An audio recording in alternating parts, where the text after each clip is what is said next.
I think that every generation has the same thing where they're misunderstood. And I think that a lot of just being a millennial today, we're given a lot of stuff and we have everything at our fingertips, and it's kind of a blessing and a curse at the same time. So you can either do great with that, or you're never going to get started because everything's at your fingertips. Welcome to the Accelerated Investor Podcast with Josh Cantwell. If you love entrepreneurship and investing in real estate, then you are in the right place. Josh is the CEO of Freeland Ventures Real Estate Private Equity and has personally invested in well over 500 properties all across the country. He's also made hundreds of private lender loans and owns over 1,000 units of apartments.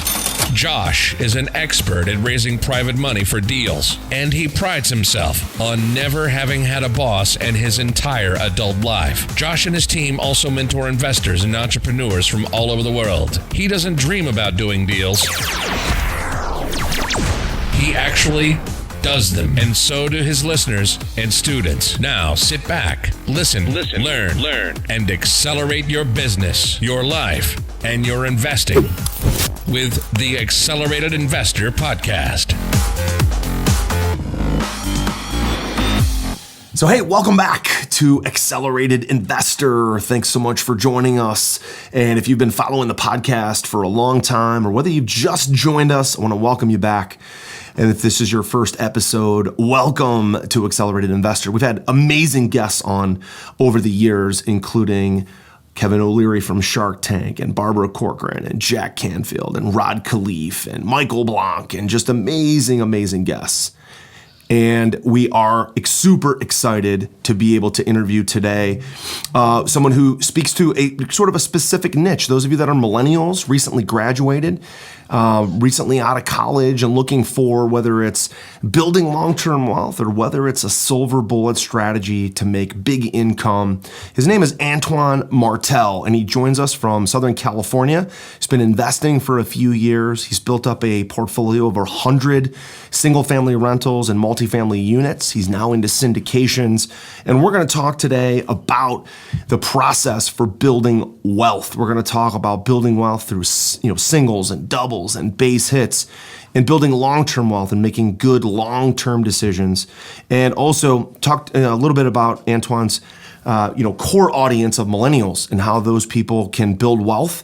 And also for those of you that are maybe more my age, 43 or older, and if you haven't jumped into real estate yet, why you have absolutely no excuse. And so Antoine, welcome to Accelerated Investor. How are you? Absolutely. Very good. Thanks so much for having me on the show. Absolutely. You bet. So Antoine, you got started in your dorm room in college. Take us back to that moment when you heard about real estate, you thought about college, maybe thought about getting out of school and going into a regular job, and you thought, you know what, there's a better way, and the better way is real estate. Help us understand your mindset. Yeah, sure. So it was 2015. My brother took me and my dad to a real estate investing seminar.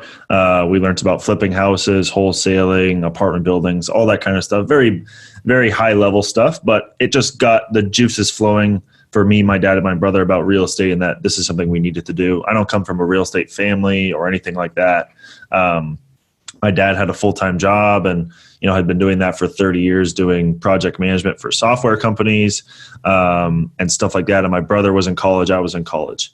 And we went to the seminar, learned about investing. We were like, oh, wow, this is super exciting. This is something we want to do. My dad had some money saved up, $40,000, and we tried to do the whole, sexy thing of flipping houses in LA, flipping houses in our backyard, blah, blah, blah, because we were in California at the time. And it was just after about a year of trying to do that, what everybody else was jumping on the bandwagon of flipping houses for, $1 million, $2 million in California, we realized that we didn't have enough money, enough experience, and we didn't know enough people to even make that a successful mission or dream. And sure. So after about a year, my dad went back to his job. My brother tried to become a realtor, or became a realtor in San Francisco. And then I was still in college. I was like, I still don't want to go in. I was going to graduate in 1 year, and I didn't want to go and graduate and work for somebody else. I was studying entrepreneurship. I'm an entrepreneur at heart ever since I was a little kid. And I was like, I need to do something myself. I want to do something that, I can create wealth and eventually retire my parents. This is one of my main goals. And doing that through a job is going to take a whole lot more time than doing something and figure out something like creatively or passively to use their money. So I started just networking my ass off in LA and meeting people who were having success on Bigger Pockets, networking events, you name it. I was networking with people and collecting a bunch of different information about how they were having success, what they were doing, where they were investing. And over again, it was out of state. And then I started grilling these people, like, how do you build your team? How did you choose your market? All this kind of stuff. And that's kind of how I came up with the out-of-state model and buying single families, rehabbing them, renting them out, doing a refinance, or what's called like the BRRRR strategy today. Sure. So it was my last semester at university, took my dad's $40,000, built a team in Memphis, Tennessee, found a couple good neighborhoods, found a property manager, all that stuff, bought a house for $30,000, rehabbed it for $10,000, and then did a refinance, and it was worth like 55, 60 grand after. Pulled all the money out, gave my dad his money back, and I was like, hey, I can keep doing this after graduating college. If you want me to, just cover my living expenses. Let me try to figure this thing out. We got a model down. Let me just try to scale it up. And so graduated in May. I think we had like 2 or 3 houses at that point. And then by December had 10 single family homes. And so, yeah, that's really how it all got started. And then from there, people started reaching out to us then for advice. So I was on the other end of the table now, where I wasn't interviewing other people or networking with a bunch of other people. They were kind of asking me a bunch of questions now. And I started telling them how I did it, how the whole process. And they're like, wow, that sounds like a lot of work. And I was like, yeah, it was a lot of work. It took me a couple years to figure out this model. Sure. And then that's kind of when the turnkey business started. So now instead of refinancing, we would just sell it to our friends and family.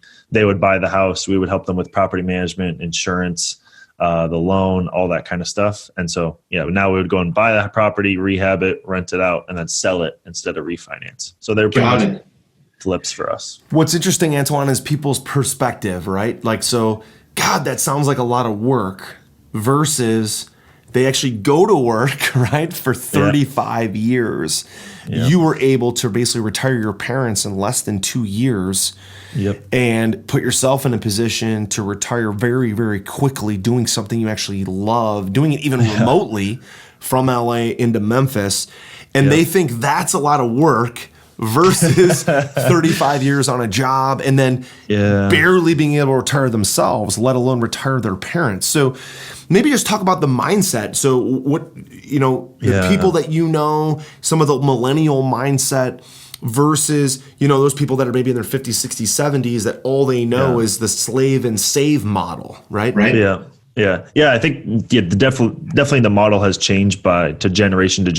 And, a lot of people pick on us millennials as being lazy or everything given to us and stuff like that. And maybe that's different because I wasn't born here and didn't grow up here, and my parents had to move from Canada to here, and my dad had to, by necessity, keep his job in order for us to get citizenship. So maybe that's something that triggered me as well, where it's like, my dad has to work. He doesn't really have a choice. He can't go and really start his own business, because then if it's not successful, then we have to go back to Canada kind of thing, and we can't get so maybe that was, like, if I don't have a job, I'm not allowed in this country. Right? It's quite a bit of motivation. Exactly. Yeah, literally. And then so my dad kept his job, and then my mom was very entrepreneurial. So she started a couple of different businesses. Nothing really blew up or had huge success. But it also helped educate me while growing up, like, hey, this is what it takes to be a business owner. This is all the hard work. This is the hard work, the after hours, the networking, all this kind of stuff that, nobody really gets to see. There's no videos or blogs you can watch to see actually how much work it takes. And so growing up, helping my mom out, when I wasn't in school, helping her out with her companies, and even starting at like 8 years old, she had a retail store, and I was there with a box cutter stacking the shelves at 8, 9 years old, running the cash register. So I think that you're right. The mindset is kind of skewed, but it's also, people have a lot of risk later on in life. And I realized that too, like being in college, being 22 years old, about to graduate, I was like, now is the opportunity to go out there and to go and start my own thing. Because when I'm 30, 40, 50 years old, have a family, have a wife, it's not going to really be possible. It's going to be much more risky for me to take the jump and go start my own thing. Sure. Yeah. And even though that risk might be more, to me, it's still less risk than just trying to hold down a job for 30 or 35 years, right? Because real estate's one of those businesses where you stack and you stack and you stack and you grow a portfolio and you stack a portfolio. And the amazing thing is leverage, like fixed leverage of rental loans, fixed leverage from that, and ultimately the long-term equity growth, especially if you're in a fairly stable market. There's obviously boom or bust markets that are typically on the coastlines, but stable markets, they don't really lose value. They don't maybe really gain a lot of value in the short term, but they gain value over the long term. Those are predictable risks versus like losing a job or a company totally downsizing. And I wonder how many people, although the market's really good right now, in 2 years or a year, we got a presidential election coming up, things could change there. We're at the top of an economic cycle. It doesn't matter who you talk to, we're at the top of a cycle. And I wonder how many people are going to be losing jobs, right, in the next 3 to 5 years. And if they lose their jobs, I wonder where their income is going to come from. When in all actuality with real estate, when people lose their jobs, rent rates actually go up. So you make more money if you're a landlord in that cycle. So, Antoine, I'm interested, since you have a pulse on the millennial market, being a millennial and friends, and you have a millennial podcast for real estate investors, how are millennials, this is not just about real estate, but how are millennials misunderstood in their approach? When people say they're lazy, you could also make the argument that they're more calculated. They're using technology to their advantage. They don't want to stay in one place and plant roots and slave and save for 35 years. And the older generation says, "Oh, that's lazy." But is that not just a misunderstanding of really how millennials want the rest of their lives to go? Yeah, I think with any generation, most people are technically lazy in the eyes of other people, right? There's only very few people that are actually hardworking and work from 7 a.m. to 10 p.m. for X amount of years, right? Yeah. And I think also like something with millennials too is what you mentioned, like the work smarter method. So like, for example, this week we automated 5 different things in our CRM that like we had been waiting on doing for a couple of months, that we've been doing all this menial tasks that could have been automated months ago so is that now I get to work less and my team doesn't have to do all these random emails because I created a system then and I put in the time up front to create a system that's doing all these automations. And so, definitely in the past where there wasn't all this technology, all these automations, I think that, maybe they had to put in more hours of time to get the same output, but now we can put in less time or put in more time on working smarter or building a system or, like we hired a bunch of cold callers in the Philippines as well, which is, maybe something back in the day that people had to do. You couldn't even connect with Filipino cold callers and hire them from a computer with all you needed was internet as well. So, I think that every generation probably has the same thing where they're misunderstood. And I think that a lot of just being a millennial today, we're given a lot of stuff and we have everything at our fingertips, and it's kind of a blessing and a curse at the same time. So you can either do great with that or you're never going to get started because everything's at your fingertips. Sure. And so I think that's what a lot of people are struggling with today, is kind of, even just getting started in real estate, for example, is like everything is like I can go in Google and really type anything into the computer and I'll get at least not a correct answer, but I'll get an answer that's pretty close to what the actual output is going to be and what the actual result's going to be. Right. And I think that because people, we know that in the back of our minds, then we actually never go out and do it because it's always there. Oh, it's just going to be a quick little 5-minute thing. I can do that later. And then you have a huge task list of quick little stuff, but you actually never even go through it because of the procrastination, because everything is right here, ready to go when I need it. And I can always go back and reference it later. Yeah. And so I think that that's a huge thing that, we're seeing now is just the amount of information out there is making people not get started because there's and there's always like a new thing pop every single day. There's a new investment strategy and different way. And somebody's putting up a new YouTube video about how they made $1 million doing this. And, it's a shiny object syndrome that we all have now because of it. Are you ready to automate and explode your real estate investing? We're searching for extremely motivated individuals who are sick and tired of wasting time and want to finally see real results from their real estate investing business. We're searching for investors looking to get to the next level and become a bigger, better version of themselves while being a more successful real estate investing entrepreneur. Apply for mentoring and coaching at joshcantwellcoaching.com/podcast. That's joshcantwellcoaching.com/podcast. No doubt, no doubt. I'm curious to hear, in general, if you were to categorize, your 5, 10, 20, 30 closest friends, how many of them are either in real estate or interested in real estate? How many of them are millennials are really jumping into the game, buying properties or interested? How many people have a positive view of real estate? Obviously, if you look at somebody who's 30 years and under, a lot of them were in high school or a college when the last, crash happened of 2007, 2008, 2009. So they didn't really feel the pain of it. So I'm curious to see how many are people, whether they're in tech, whether they're in e-com, are still investing in real estate, whether full-time or part-time. And how do you think that audience is going to fare if there is a crash? Yeah, very interesting. Yeah, very good question. I think that, I just hired both of my roommates to come into real estate. Before that, they had full-time. So they both just quit their jobs in the last month to come and join me. So let's not include those two people because that's kind of cheating. Sure. But let's include, let's say, the top 20 people close to me that just I grew up with in middle school, high school, college. Out of those people that are so like less than 30 years old, interested or investing in real estate with people I grew up with, I would say there's probably 1 or 0 people. Oh, really? Okay. Yeah.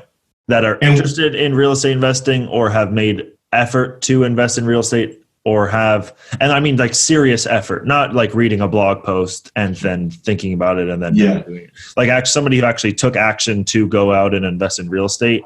I would say maybe 0 to 3 people maximum that have actually gone out and done something real estate related. And I think like it's a couple of reasons why too, because first of all, to get the financing, you need to have 2 years of the W-2 income. So that kind of extends people out, which makes them procrastinate or just forget about it.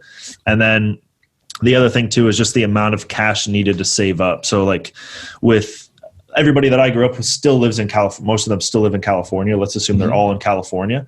Many of them do want to move out of their parents' house or have moved out of their parents' house. So that's their objective number 1, right? So like getting away from mom and dad. And so they're saving up all this cash. They have all this student debt to get away from mom and dad.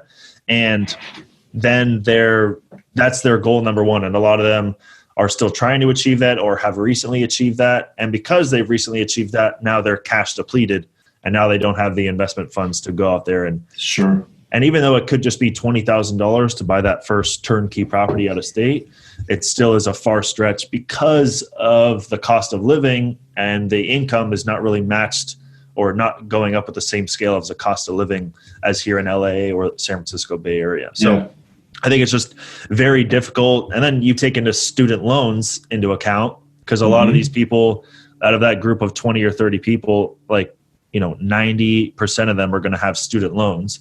And then maybe, that they're paying for, or their parents are paying for in some way, and their parents want their money back. And so they're forcing them to stay at home, et cetera. So there's a lot of other things that are going on right now that are kind of impeding people from actually going out there and doing something. Sure. So that's your immediate group. I wanted to ask you a second question, similar topic around your subscribers. You've got 48,000 followers and subscribers on Instagram. You've got a podcast of your own that specifically caters to millennial real estate investors. Tell me more about your audience instead of your immediate connections, your immediate family and friends. Tell me more about your audience. Great. Tell me more about them. What's attracting them to real estate? How many of them are jumping in, even though they're very young? They're able to get the capital to do the deals up front, or they're able to get private lender loans or hard money loans and then pivot into rental loans, which is one of the things that we do is we actually fund rental loans in 39 different states, rates as low as 5.375. So maybe some of your audience could benefit by using some of my money. But but tell me more about them. Like, how many of them are really doing it, or are they just fishing for information, or are they able to actually execute on it? And again, how do you think they'll fare in an upcoming crash? Or do they have the flexibility, the skill, the know-how to be able to pivot if the market corrects? Yeah, and that's going to be interesting. I don't think that it depends on what kind of market correction we have, right? So like, I don't know if real estate's going to get hit too hard, especially in my markets, the tertiary markets, Memphis, Cleveland, St. Louis, Birmingham, the Midwest. I don't know if it's going to get too hard, because even if there's a 10% recession on an $80,000 house, you're still going to be above the water, Right.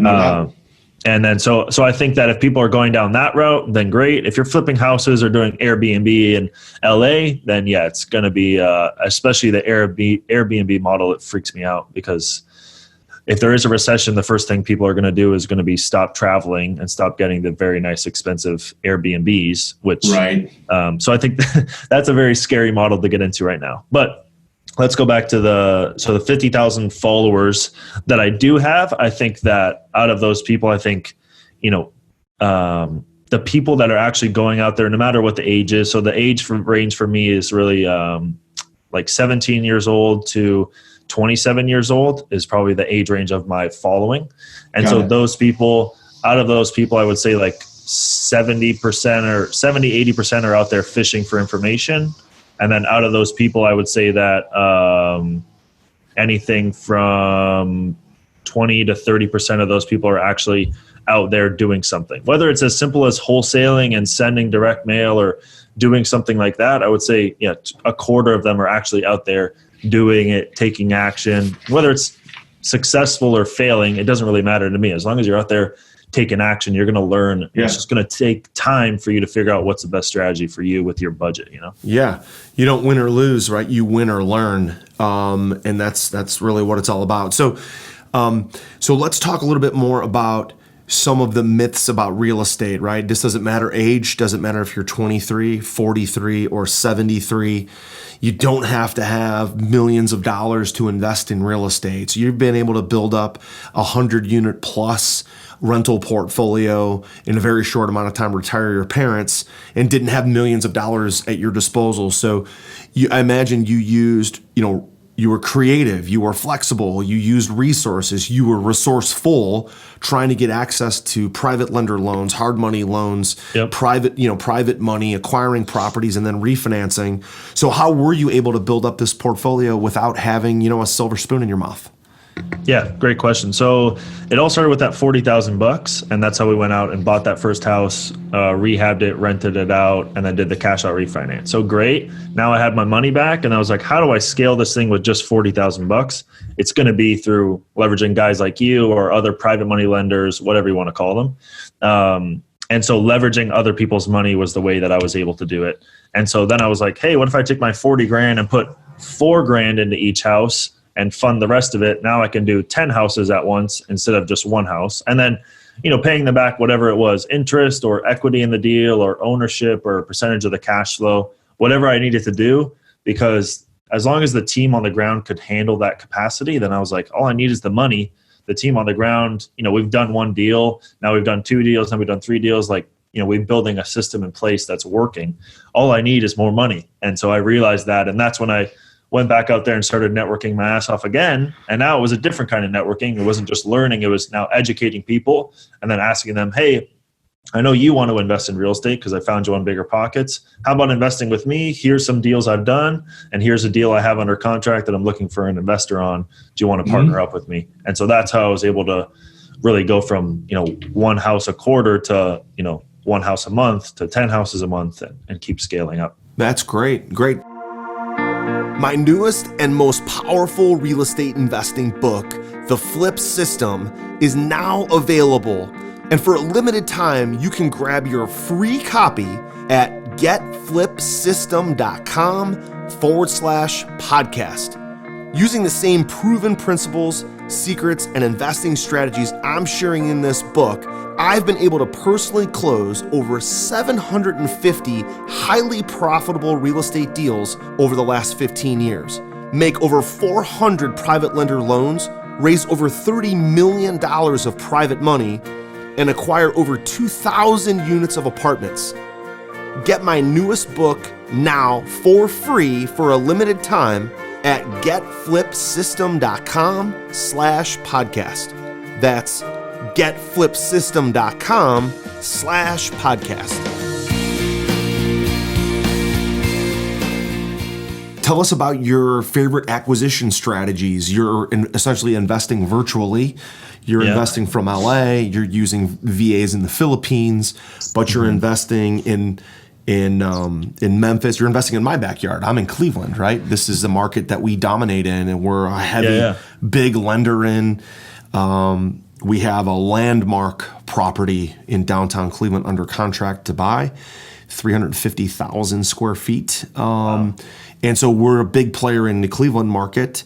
So talk a little bit more about your favorite acquisition techniques and a little bit about investing virtually. What are some systems? What are some techniques that you've used to successfully do that?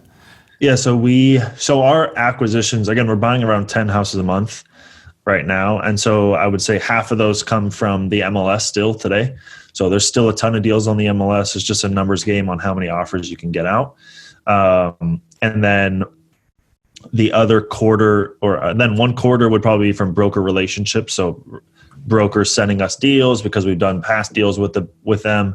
They like working with us. We're easy to work with. We close when we say we're going to close. We don't go back around and try to ask for huge reductions or anything like that. And then the last quarter would be through wholesalers. So just building up that list of wholesalers and just keep getting deals and keep giving them feedback. And then, it slowly snowballs from there. Once you buy one deal, then they use that money and go find more deals for you. And then it kind of keeps snowballing like that.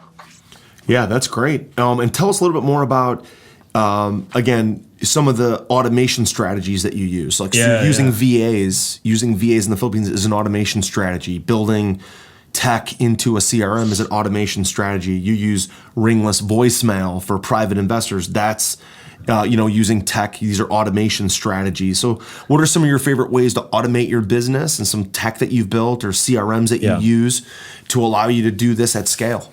Yeah, great question. So the biggest and best one is the Zoho CRM. So that's our CRM system that we use. Again, it's pretty affordable. And the beautiful thing is you can customize the hell out of it. So we made it very custom. And, now we have our whole team of, 8 or 10 people in that CRM, putting in information. It helps manage our cash flow so that we're utilizing our cash flow the best that we can. It helps keep track of all the different stages, all the contracts, all that kind of stuff. And then you can automate a bunch of different emails. For example, when you go and buy a house, you want to get insurance on that property, right? So we have an automated email going to our go-to insurance guy. Hey, we just bought this house. Can you get us insurance? This is what it's worth. This is when we bought it. This is what we bought it for. Boom, done. So I just click a button that says we bought this house. It's now under construction, and it fires off all these emails. So that's an amazing thing. And that's just one example, but we have, for every single stage, there's like 20 to 30 automations that are happening at any given time.